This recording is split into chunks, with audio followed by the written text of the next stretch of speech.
আপনাদেরকে বলছি, আপনাদেরকে বেশি রাস্তা খালি রাখার দায়িত্ব নিতে হবে না। আমরা শখ করে রাস্তা আটকাতে যাইনি। আমরা মিটিং করার জন্য অনুমতি চেয়েছিলাম। আমরা এই আশপাশের এলাকা জুড়ে মাইক লাগানোর জন্য অনুমতি চেয়েছিলাম। এই সরকারের পুলিশ তারা সেই অনুমতি দেয়নি। যদি মিটিং করার জন্য বড় মাঠ পাওয়া যেত তাহলে এখানে আমাদের জড়ো হতে হতো না। যদি মাইক এখান থেকে ডান দিকে 10টা মাইক, আমাদের বাঁ দিকে 10টা মাইক দূর অব্দি থাকতো, চৌমাথা মোড় পর্যন্ত থাকতো, যেটা আমরা চেয়েছিলাম লাগাতে, তাহলে আমাদেরকে সবাইকে একটা মাইকে তলায় জড়ো হতে হতো না। এটা আমরা করিনি, এটা পুলিশ করিয়েছে। এবার ভাই তোমরা যখন করিয়েছো তাহলে এবার তোমরা ঠেলা সামলাও। রাস্তা কিভাবে খালি থাকবে, কিভাবে গাড়ি চলবে দেখা তোমাদের কাজ, তোমাদের কাজ, ওরা দেখা আমাদের কাজ নয়। যখন মানুষ আমাদেরকে ভোট দিয়ে আবার দায়িত্বে আনবেন গাড়ি চলাচল করানোর জন্য, তখন আমরা দায়িত্ব নেব যেন রাস্তায় গাড়ি চলাচল করে। এখন আমাদেরকে মাথায় রাখতে হবে আমরা বিরোধী রাজনীতি করি, যাতে সবকিছু ভালোভাবে চলে তার ঠেকা আমরা নিয়ে বসে নেই। সরকার সরকারের কাজ করবে, পুলিশ পুলিশের কাজ করবে, আমরা আমাদের কাজ করব, আমাদের মিটিং মিছিল করব। ওদের করার থাকলে আমাদের বিরুদ্ধে মামলা করুক, মোকদ্দমা করুক, আমরা কোর্টে বুঝে দেবো। তার বাইরে আমাদের রাজনৈতিক কাজ যেরকম ভাবে চলছে সেরকম ভাবে চলবে। আমরা গায়ে পড়ে কাউকে আটকাতেও যাচ্ছি না পুলিশকে, আর আমাদের পুলিশকে গায়ে পড়ে সাহায্য করতে হবে সেই ঠিকানেও আমরা বসে নিই।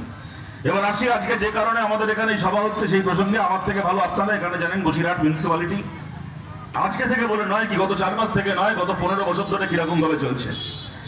তৃণমূল কংগ্রেসের সরকার চোর ছিল, মমতা ব্যানার্জি চোর ছিল, মমতা ব্যানার্জির ভাইপো চোর, ওদের 14 গোষ্ঠী চোর, ওদের দলের পা থেকে মাথা পর্যন্ত সবাই চোর। বাংলায় একটা পুরসভা নেই, একটা পঞ্চায়েত নেই যে পুরসভায় যে পঞ্চায়েতে বসে বসে এরা চুরি করেনি। বসিরহাটেও করেছে। চুরিটা নতুন কিছু নয়, দুর্নীতি নতুন কিছু নয়। কিন্তু আপনাদেরকে কথাটা আমি এই কারণে বলছি, গোটা বাংলা জুড়ে আমরা জানি,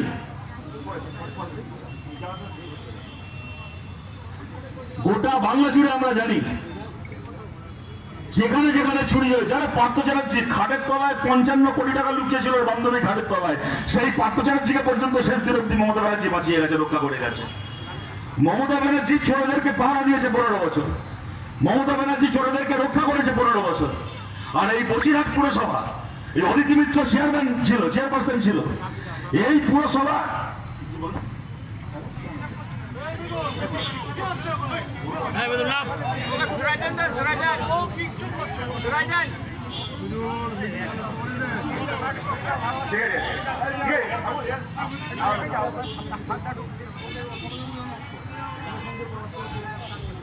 এই অদিতি মিত্র যে পুরসভা চালাতো, এই অদিতি মিত্র চালানো পুরসভা এমন চোর ছিল যে মমতা ব্যানার্জি পার্থ চ্যাটার্জিকে পর্যন্ত আড়াল করেছে। সেই মমতা ব্যানার্জি অদিতি মিত্রকে রক্ষা করতে পারেনি, আড়াল করতে পারেনি।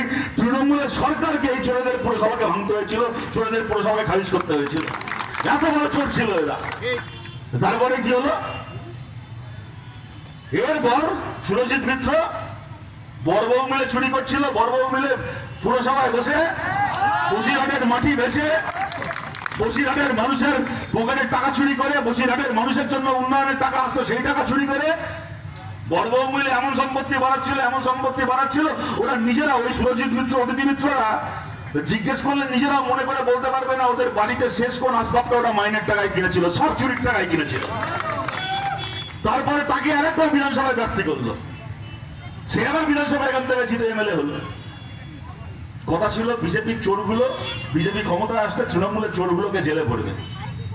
কথা ছিল তৃণমূলের চোরগুলোকে জেলে ভরবে মানুষ। যে মানুষ কোনোদিন কল্পনা করতে পারেননি যে মানুষ বিজেপিকে ভোট দেবেন, সেই মানুষ এইবার বিজেপিকে ভোট দিয়েছিলেন এইটা ভেবে। তৃণমূলের এই চোরগুলোর বারবার তো দেখলাম চোখের সামনে বিজেপি এসে এদেরকে জব্দ করবে। আসার পরে সুন্দর রাজনীতি বলার সময় বলছিল দুজনকে টিম মারছে, তিনজনকে গ্রেফতার করছে। এই জেলা থেকে বিধায়ক ছিল, এই জেলা থেকে পুরসভা চালিয়েছিল সব্যসাচী দত্ত, সুজিত বোস, তারা এখন জেলে, তারা জেলে। আর এই সুরজিৎ মিত্ররা জেলে নয়, এরা বাইরে। কেন জানেন? একটা মাত্র কারণ, ক্ষমতা আসার পরে শুভেন্দু অধিকারী জানে আমি এসছি এখানে প্রবেশন পিরিয়ডে, কদিন বিজেপি আমাকে বাংলার মুখ্যমন্ত্রী রাখবে কোনো ঠিক নেই, কদিন পশ্চিমবাংলার মানুষ আমাকে পশ্চিমবাংলার মুখ্যমন্ত্রী রাখবে কোনো ঠিক নেই। যে কোনো দিন বিজেপি মনে করতে পারে যে আমাকে সরিয়ে অন্য কাউকে মুখ্যমন্ত্রী করবে, যেরকম বিভিন্ন রাজ্যে করে। যে কোনো দিন, বিশেষ করে সামনের লোকসভায় বিজেপির যদি অবস্থা খারাপ হয়, তাহলে পশ্চিমবাংলায় যদি মোদী সরকার না থাকে, তাহলে পশ্চিমবাংলায় আমি বিজেপির নামে আর সরকার চালাতে পারবো না। তাই আমাকে আমার জন্য একটা ব্যাকআপ টিম তৈরি রাখতে হবে। আমি একসময় তৃণমূলে ছিলাম, তৃণমূলের লোকেদের সঙ্গে আমার ভালো সম্পর্ক।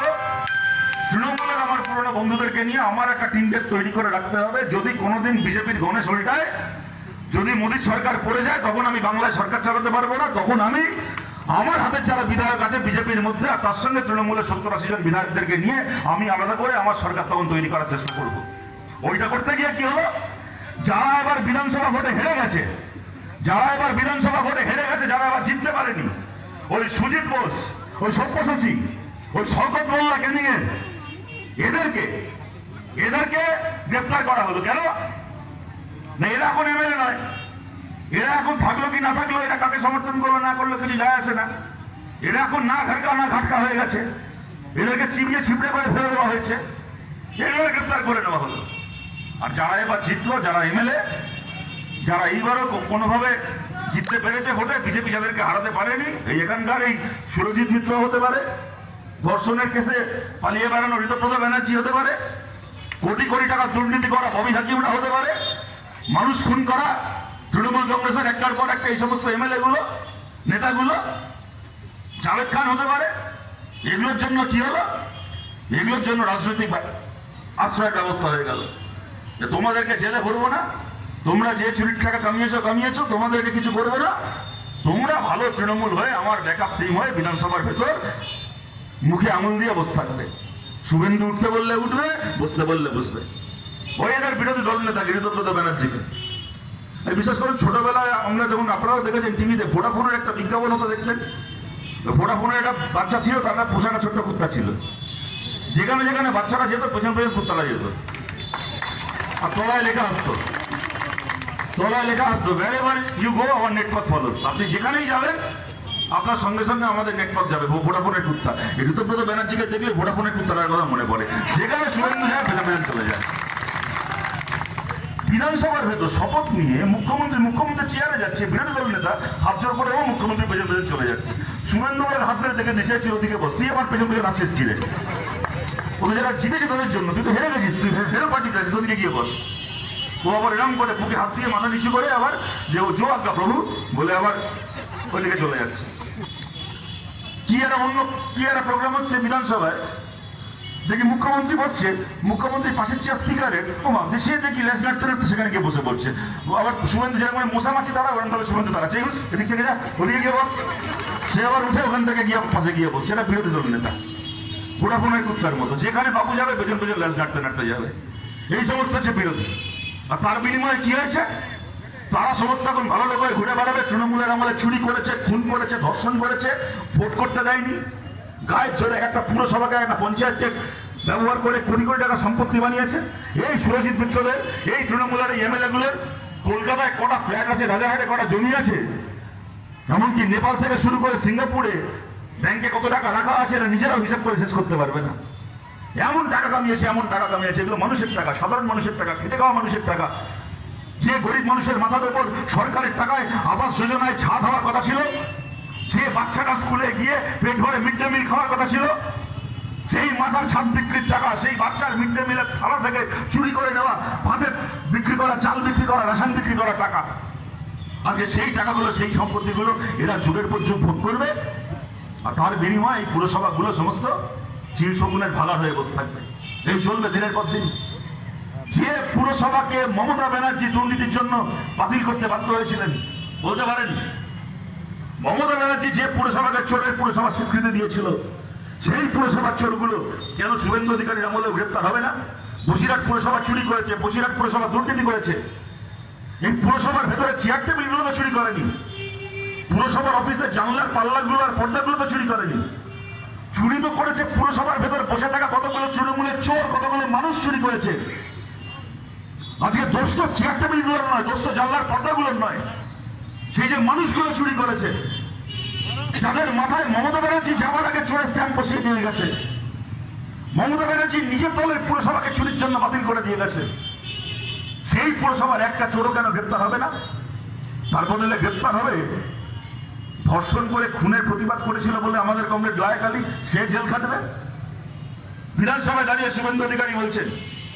দেখলাম তার আগে হুমায়ুন কবির মুর্শিদাবাদে সভা করতে গিয়ে বলছে রেজিনগরে এখানে এমন করব মুর্শিদাবাদের সমস্ত মুসলমানকে জড়ো করে বিজেপির যে মুর্শিদাবাদ জেলা সভাপতি তাকে আর খুঁজে পাওয়া যাবে না, তাকে গুম করে দেবো। সমস্ত মুসলমানকে মুর্শিদাবাদে জড়ো করে আগুন লাগিয়ে দেবো মুর্শিদাবাদে। হুমায়ুন কবির দাঁড়িয়ে বলল। শুভেন্দু অধিকারী মুখ্যমন্ত্রী বিধানসভায় এসে বললেন হুমায়ুন কবিরের এই বক্তৃতা তুলে ধরে যে এত বড় আসপর্দা এই কথা বলেছে। আজকের আর মমতা ব্যানার্জি সরকার নয়, এটা এখন আমাদের জাতীয়তাবাদী সরকার। ধর্মের নামে বলছো আমাদের জেলা সভাপতিকে ওখান থেকে গুম করে দেবে আর মুর্শিদাবাদ জেলা আগুন লাগিয়ে দেবে। আমি গ্রেপ্তার করবো হুমায়ুন কবিরকে, বিধানসভায় দাঁড়িয়ে বললেন। তারপরে কি হলো জানেন? এই যে আমরা এখানে যে সভা হচ্ছে বলে এখানে মঞ্চ বাঁধা হয়েছে, এখানে মাইক লাগানো হয়েছে। বলুন তো আজকে যদি এই সবাই দাঁড়িয়ে আমি কোনো বেআইনি কথা বলি, আমি যদি কোনো অন্যায় কথা বলি, যে কথা বেআইনি, তাহলে কার গ্রেপ্তার হওয়া উচিত? আমার গ্রেপ্তার হওয়া উচিত। যদি এখানে দাঁড়িয়ে আমি কোনো বেআইনি কথা বলি, কোনো হুমকি দিই, কোনো খারাপ কথা বলি, এই যে দাদা এখানে মাইক লাগিয়েছেন তার গ্রেপ্তার হওয়া উচিত। তাহলে টাকা দিয়ে মাইকটা লাগানো হয়েছে। যে দাদা এখানে এই ডেকোরেটরকে ডেকে এনে এখানে মঞ্চ বাঁধা হয়েছে, পেছনে ব্যানার ছাপিয়ে আনা হয়েছে, তাদের গ্রেপ্তার হওয়া উচিত। আমি যদি কোনো খারাপ কথা বলি তার জন্য আপনারা চিন্তা করতে পারেন। হুমায়ুন কবির রেজিনগরে দাঁড়িয়ে এই কথাগুলো বললো বলে হুমায়ুন কবির গ্রেপ্তার হলো না, যারা ওখানে মঞ্চ বেঁধেছে, যারা ওখানে মাইক লাগিয়েছে তারা গ্রেপ্তার হয়ে জেল খাটলো। আর হুমায়ুন কবির দেখি হাতে গোলাপ ফুলের তোড়া নিয়ে শুভেন্দু অধিকারীকে নবান্নে দাঁড়িয়ে সেই ফুলের তোড়া দিচ্ছে, আর শুভেন্দু অধিকারী সেই তোড়া নিয়ে ক্যামেরার সামনে হাসি মুখে ছবি তুলছে। আর লায়েক আলী, আমাদের বারুইপুরের লায়েক আলী, সে ধর্মের নামে উস্কানি দেয়নি, সে খুনের হুমকি দেয়নি, সে কোনো একটা ধর্মের মানুষকে কেটে ভাগীরথীর জলে ভাসিয়ে দেওয়ার কথা বলেনি। সে দাঁড়িয়ে একটা ধর্ষিতা খুন হওয়া একটা বাচ্চা মেয়ের জন্য ইনসাফ চেয়েছিল, ন্যায় চেয়েছিল, বিচার চেয়েছিল বলে আজকে 1.5 মাস ধরে সেই লায়েক আলী জেল খাটছে। আমরা বলছি শুভেন্দু অধিকারী একবারে শীত পাল্টায় না। আজ নাও আগামীকাল ওই লায়েক আলীকে আমরা জেল থেকে বার করে আনবোই, কিন্তু বাংলার যে মানুষ আপনাকে ভোট দিয়ে মুখ্যমন্ত্রী করেছে, বাংলার যে মানুষ আপনাকে ভোট দিয়ে মুখ্যমন্ত্রী করেছে, সেই মানুষ কালকে আপনাকে জিজ্ঞেস করবে হুমায়ুন কবির থেকে শুরু করে সুরজিৎ মিত্র, অদিতি মিত্ররা কলার তুলে বুক ফুলিয়ে ঘুরে বেড়ালো কেন আপনার সরকারের আমলে? আর নিরপরাধ প্রতিবাদীরা জেল খাটলো কেন? আপনাকে আজ না হোক কাল বাংলার মানুষের সামনে দাঁড়িয়ে এই কৈফিয়ত দিতে হবে।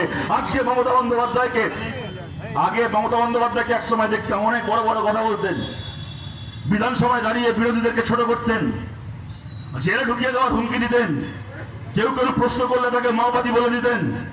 মমতা ব্যানার্জির অনেক এরকম ফর্মা দেখেছিলাম। এখন অবস্থা দেখেছেন, এখন এক জায়গা থেকে এক জায়গায় যাওয়ার জন্য দলের কর্মী স্কুটারে চেপে যেতে হয়, সে পেছন থেকে লোকে তাড়া করে চোর বলে।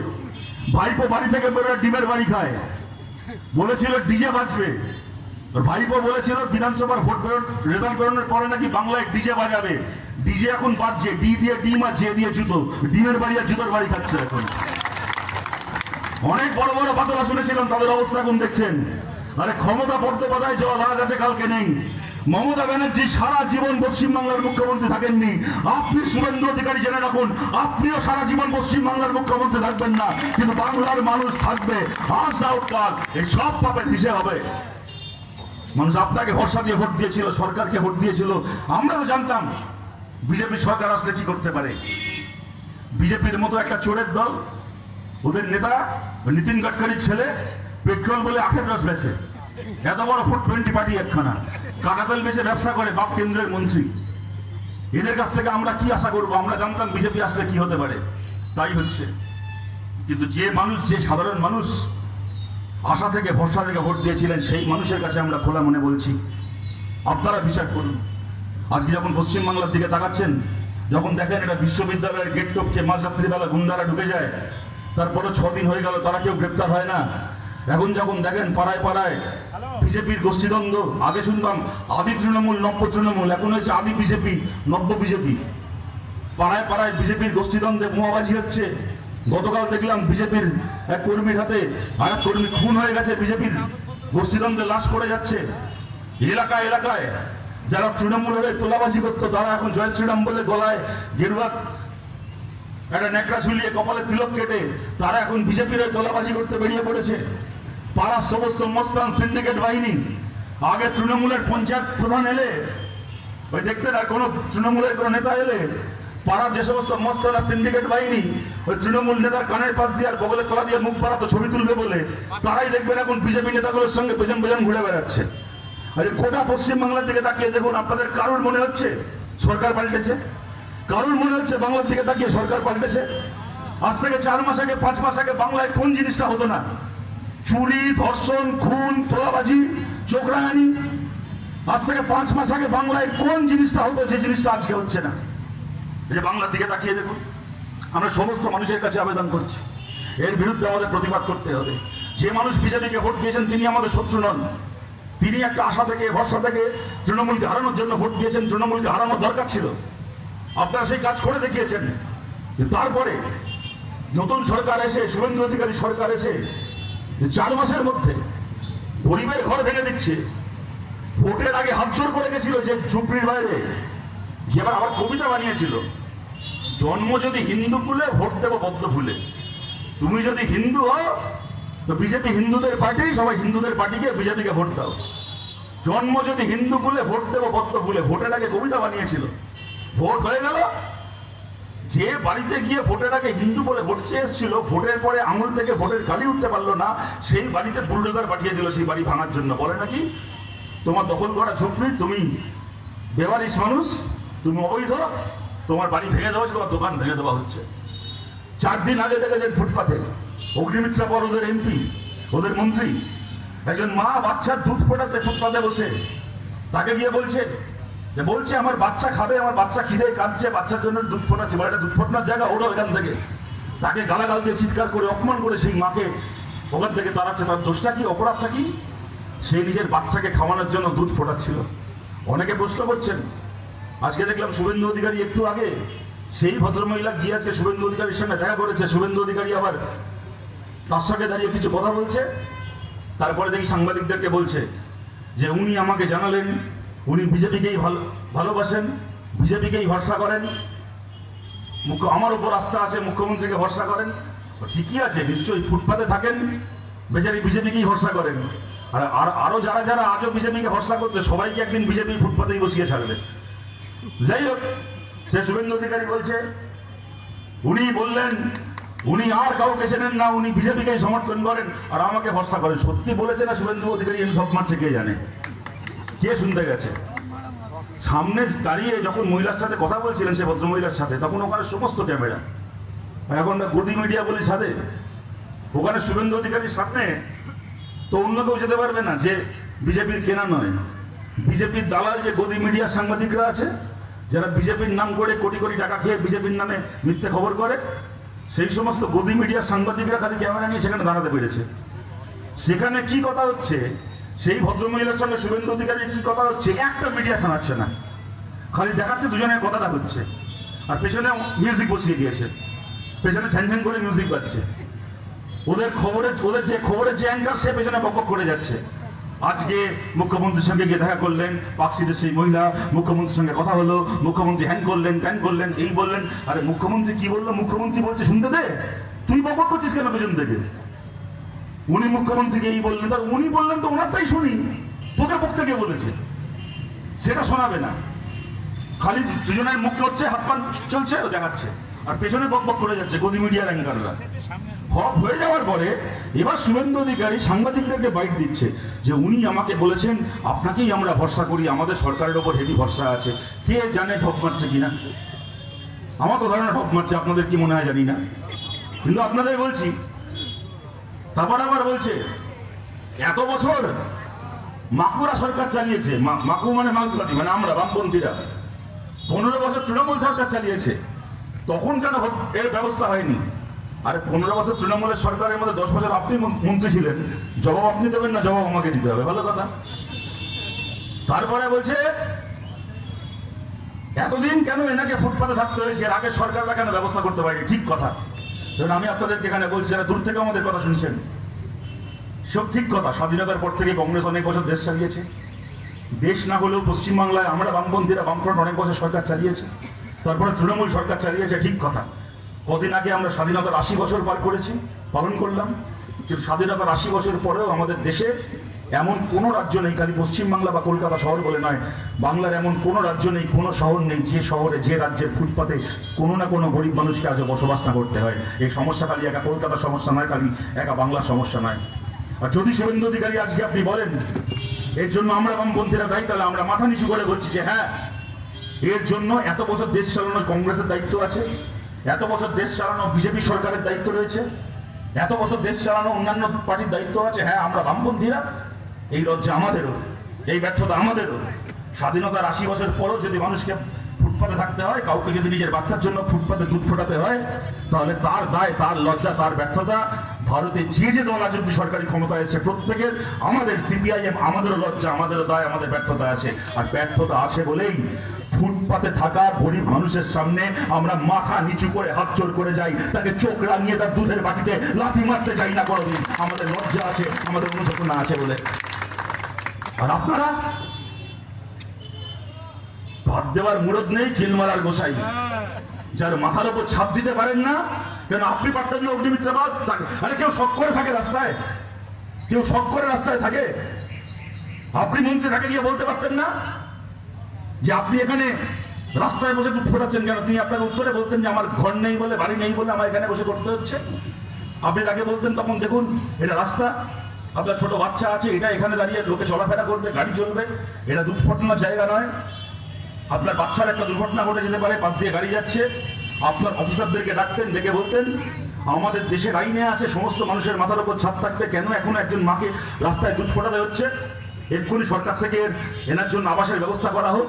যে আবাসের টাকায় তৃণমূলের নেতারা কোটি কোটি টাকা সম্পত্তি বানিয়েছে, যে আবাসের টাকায় বিজেপি নেতাগুলোর আঙুল ফুলে কলা গাছ হয়েছে, সেই আবাসের টাকায় এই মায়ের জন্য মাথার উপর একটা ছাদ করে দেওয়া হতো।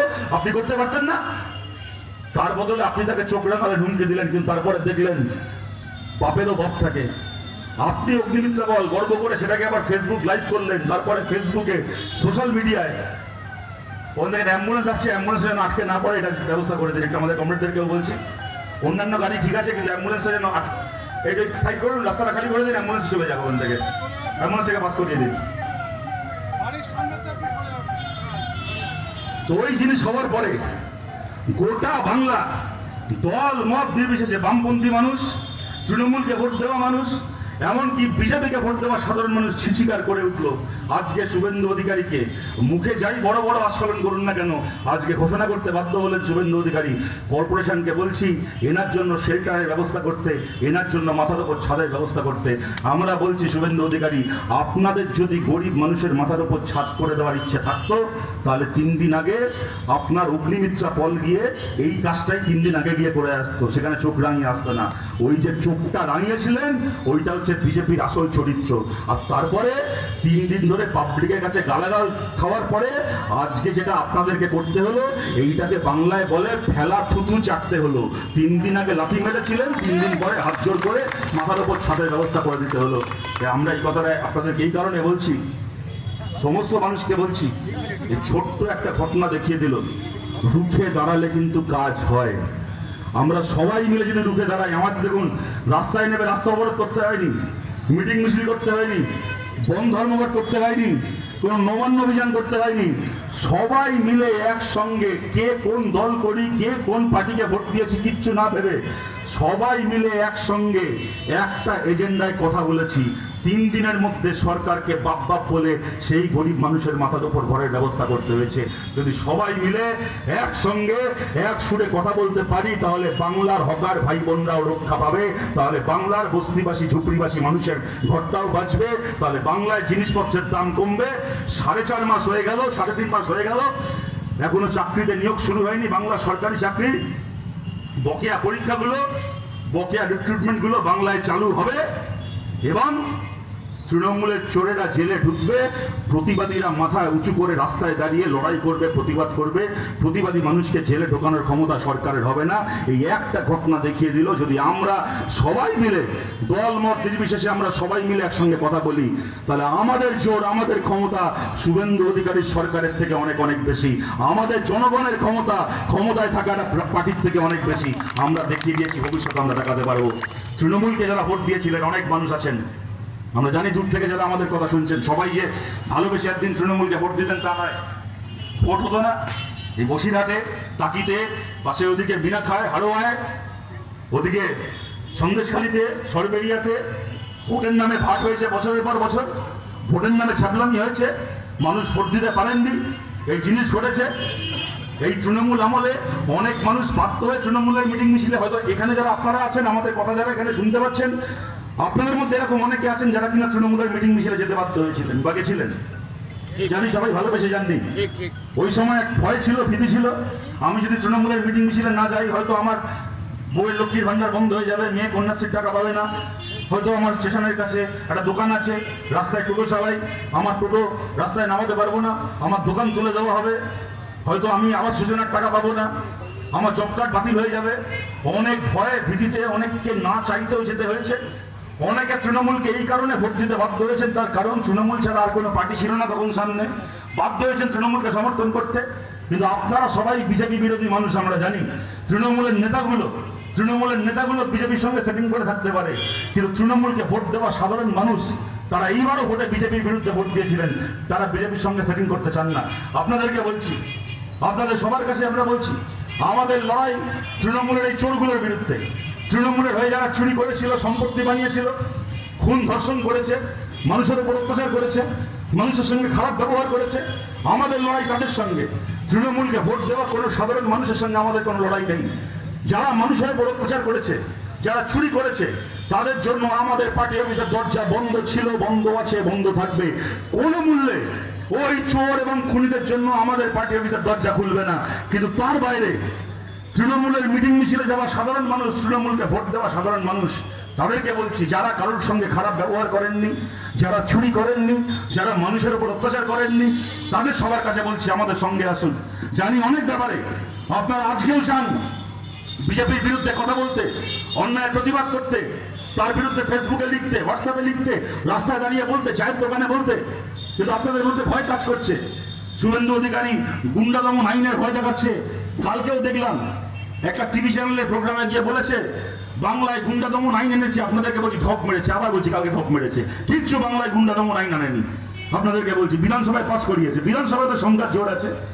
কালকে যদি শুভেন্দু অধিকারীরা বিধানসভায় প্রস্তাব আনে যে পশ্চিমবাংলায় আমাদের সরকার এসে গেছে, এখন সূর্য পশ্চিম দিক থেকে উঠবে, তাহলেও দেখবেন সেই প্রস্তাব পাস হয়ে যাবে, কারণ বিধানসভায় ওদের মেজরিটি আছে।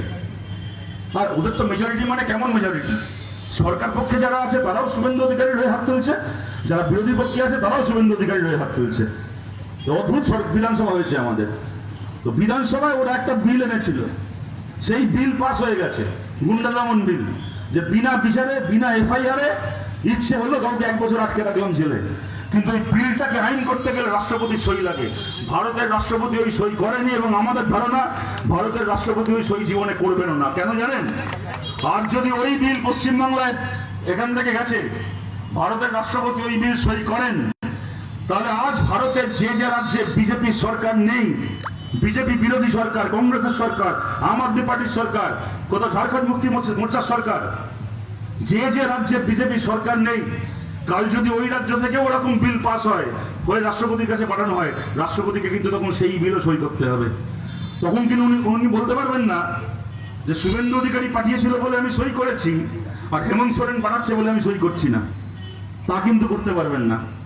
আজকে এই রাজ্যের বিজেপি সরকার ওই বিলে বিজেপি তার বিরোধীদেরকে বাঁশ দেবে ভাবছে, আর যে রাজ্যে বিজেপি বিরোধী সরকার, কাল যদি ওখানে ওই বিল পাস হয়, তাহলে বাঁশটা কিন্তু ওখানে বিজেপির হবে। এখানে শুভেন্দুর অধিকারীর জন্য ওই রাজ্যে কিন্তু বিজেপি কর্মীরা বাঁশ খাবে। তারপর কাল যদি পশ্চিমবাংলায় সরকার পাল্টায়, তাহলে এই বাসটা কিন্তু তারপর এই পশ্চিমবাংলার এখনকার বিজেপির লোকেরা খাবে। তাই জানবেন ওই বিল জীবনের সই হয়ে আসবে না। যদি সই হয়ে আসেও আমরা বলছি ওই বিল আমরা বিধানসভায় পাস করিয়েছে, বিধানসভায় আমাদের সেই সংখ্যা নেই, আমরা আমাদের প্রতিবাদ নথিভুক্ত করিয়েছি, কিন্তু মাথার উপর কোর্ট আছে আপনারা জানেন। আরে শুভেন্দু অধিকারী তো বাচ্চা ছেলে, ওর বর্দা আর মেজদা মোদি আর অমিত শাহ পয়সা খাওয়ার জন্য ইলেকট্রাল বন্ডের আইন পাস করিয়েছিল, মনে আছে তো? মনে আছে তো ইলেকট্রাল বন্ডের আইন পাস করিয়েছিল? কি করে করেছিলাম ওই আইন? ওই ইসামতির জলে ভাসিয়ে দিয়েছি, ভেসে চলে গেছে। মোদি অমিত শাহ আইন বাতিল করিয়েছি ভারতে, আমরা বামপন্থীরা আদালতে মামলা করে সুপ্রিম কোর্টে ইলেকট্রাল বন্ডের আইন বাতিল করিয়েছি। এ কোথাকার গুন্ডা দমন আইন, এটাও আমরা আদালতে বাতিল করাবো। কোনো চিন্তা করবেন না, কোনো ভয় পাবেন না, কোনো গুন্ডা দমন ভবনের আইন পশ্চিমবাংলায় হবে না। মগের মুলুক পেয়েছে, কেউ কোনো দোষ করলো না, 1 বছর জেলে আটকে রেখে দেবে। কদিন আগে দেখলেন গত মাসে 24 তারিখ কলকাতায় মিছিলে গন্ডগোল হলো, কয়েকজনকে শুভেন্দু অধিকারী গ্রেপ্তার করালেন, বিধানসভায় দাঁড়িয়ে অনেক কথা বললেন, বলে তাদেরকে গ্রেপ্তার করালেন, বললেন পশ্চিমবাংলায় গুন্ডা দমন আইন পাশ করি, এদের উপর প্রয়োগ করছি, এদের এখন এমন অবস্থা করব, এদের 3 পুরুষ মনে রাখবে। মনে আছে আপনাদের? বললো গুন্ডা দমন আইনে গ্রেপ্তার করেছে, 3 পুরুষ মনে রাখবে। কি হলো? বিকেলবেলা প্রত্যেকের বেল হয়ে গেল। এদের 3 পুরুষটা কি মনে রাখতে ভেবেছিলাম, মুখ্যমন্ত্রী যে হ্যাটা হলো 14 পুরুষ মনে রাখবে। তাই আপনাদেরকে বলছি, তৃণমূলের যারা এটাকে সমর্থন করেছেন, যারা কংগ্রেসকে সমর্থন করেছেন, যারা আইএসএফকে সমর্থন করেছেন, যারা বামপন্থীদের সমর্থন করেছেন, বা যারা বিজেপিকেও সমর্থন করেছেন, কিন্তু বুঝছেন আজকে বিজেপি যা করছে ঠিক করছেন, আপনাদের সবাইকে বলছি কোনো ভয় পাবেন না। ফেসবুক থেকে শুরু করে, হোয়াটসঅ্যাপ থেকে শুরু করে, রাস্তাঘাটে, চায়ের দোকানে, বাসে, ট্রামে, হাটে, বাজারে, যেখানে যা বলার, প্রতিবাদ করার, মন খুলে কথা বলার বলুন, কোনো আইনের ভয় পাবেন না। ভাবছেন তো বাঁচানোর কেউ নেই?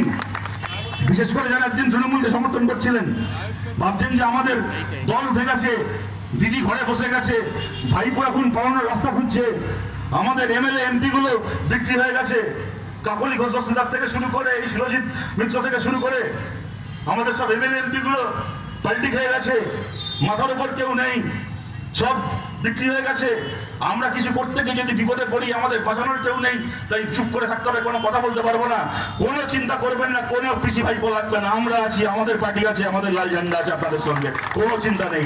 যা প্রতিবাদ করার, যা কথা বলার, বিজেপির বিরুদ্ধে, বিজেপির সরকারের অন্যায়ের বিরুদ্ধে যা প্রতিবাদ করার, যা কথা বলার, মাথা উঁচু করে বলবেন, বুক ফুলিয়ে বলবেন।